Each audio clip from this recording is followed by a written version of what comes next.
नमस्ते। कभी सोचा है कि हमारे देश की शिक्षा प्रणाली कैसी होनी चाहिए? आज हम बात करने वाले हैं भारत की नई शिक्षा नीति 2020 की। ये कोई छोटा-मोटा बदलाव नहीं है। पूरे 34 साल बाद हमारे एजुकेशन सिस्टम में ये सबसे बड़ा फेरबदल है। तो सबसे पहला और सबसे बड़ा सवाल तो यही उठता है कि आखिर 34 साल बाद इतने बड़े बदलाव की जरूरत पड़ी ही क्यों? मतलब हमारे एजुकेशन सिस्टम में ऐसी क्या कमियां थीं जिन्हें ठीक करने के लिए ये पूरी की पूरी पॉलिसी लानी पड़ी? देखिए, पुरानी व्यवस्था में कई बड़ी-बड़ी दिक्कतें थीं। जरा सोचिए, 5 करोड़ से ज्यादा बच्चे, उन्हें बेसिक पढ़ना लिखना और गिनती तक नहीं आती थी। पूरा सिस्टम रटने पर टिका था, असल समझ पर नहीं। और इसका नतीजा, बहुत सारे बच्चे खासकर 8वीं के बाद स्कूल ही छोड़ देते थे।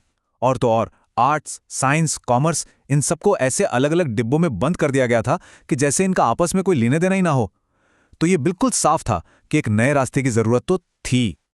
तो फिर इन सारी चुनौतियों का जवाब क्या है? जवाब है सीखने की पूरी बुनियाद को ही बदल देना। चलिए देखते हैं कि ये नया ब्लूप्रिंट आखिर है कैसा।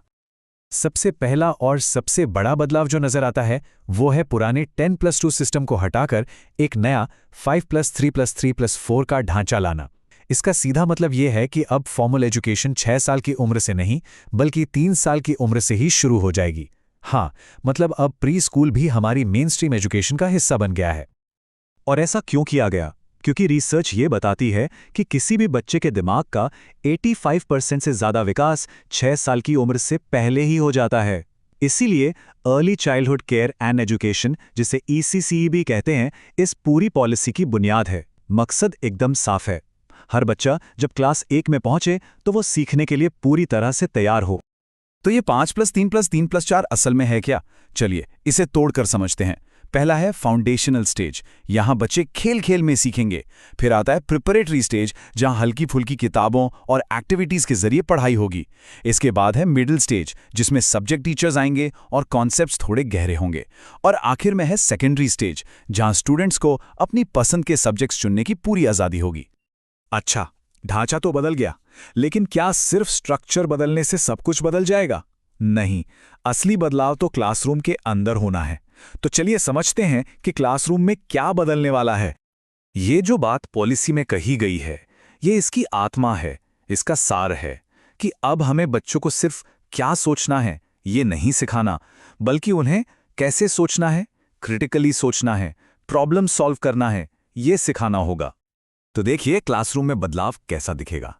जहां पहले रट्टा मारने पर जोर था, वहीं अब एक्सपीरियंस से, सवाल पूछकर सीखने पर जोर होगा। जहां पहले किताबों का बोझ था, अब कोर कॉन्सेप्ट्स और क्रिटिकल थिंकिंग पर फोकस होगा। और वो जो साइंस और आर्ट्स के बीच एक मजबूत दीवार थी, उसे गिरा दिया गया है। कोई हार्ड सेपरेशन नहीं।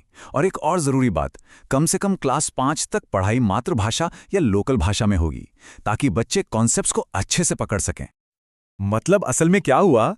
इसका मतलब यह हुआ कि अब कोई स्टूडेंट चाहे तो फिजिक्स के साथ फैशन डिजाइनिंग पढ़ सकता है या केमिस्ट्री के साथ बेकिंग भी सीख सकता है। सोचिए, ये एजुकेशन को सच में पर्सनल बनाता है, हर किसी के अपने इंटरेस्ट और टैलेंट के हिसाब से।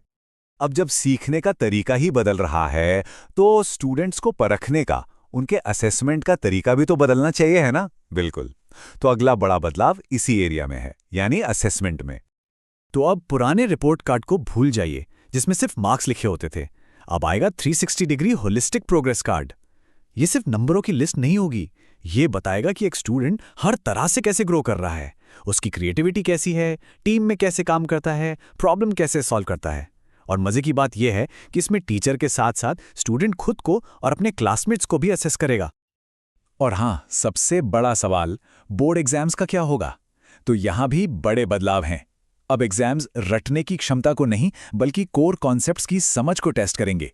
स्ट्रेस कम करने के लिए साल में 2 बार एग्जाम देने का मौका मिलेगा। और इन सब का सबसे बड़ा मकसद क्या है? कोचिंग कल्चर की जरूरत को ही खत्म कर देना। लेकिन ये सारे शानदार आइडियाज तभी कामयाब होंगे जब इस सिस्टम की नींव मजबूत हो। और वो नींव कौन है?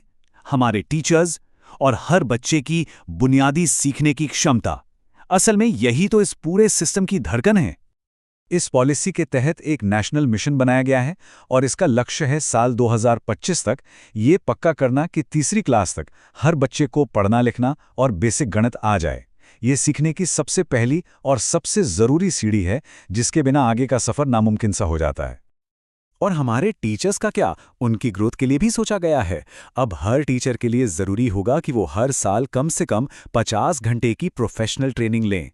इससे वो नई टीचिंग टेक्निक से अपडेटेड रहेंगे और बच्चों को और भी अच्छे तरीके से पढ़ा पाएंगे। तो इन सारे बदलावों को अगर एक साथ जोड़कर देखें, तो एनईपी 2020 का आखिरी मकसद क्या है?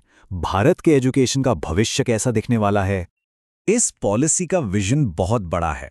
एक ऐसा एजुकेशन सिस्टम बनाना जो अपनी भारतीय जड़ों से जुड़ा हो, जो हर किसी को आगे बढ़ने का बराबर मौका दे और आखिरकार भारत को दुनिया में ग्लोबल नॉलेज सुपर पावर बनाए।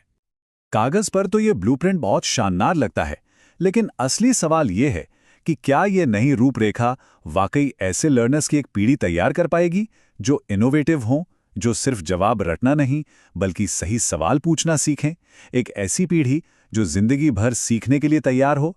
इसका जवाब तो खैर वक्त ही देगा।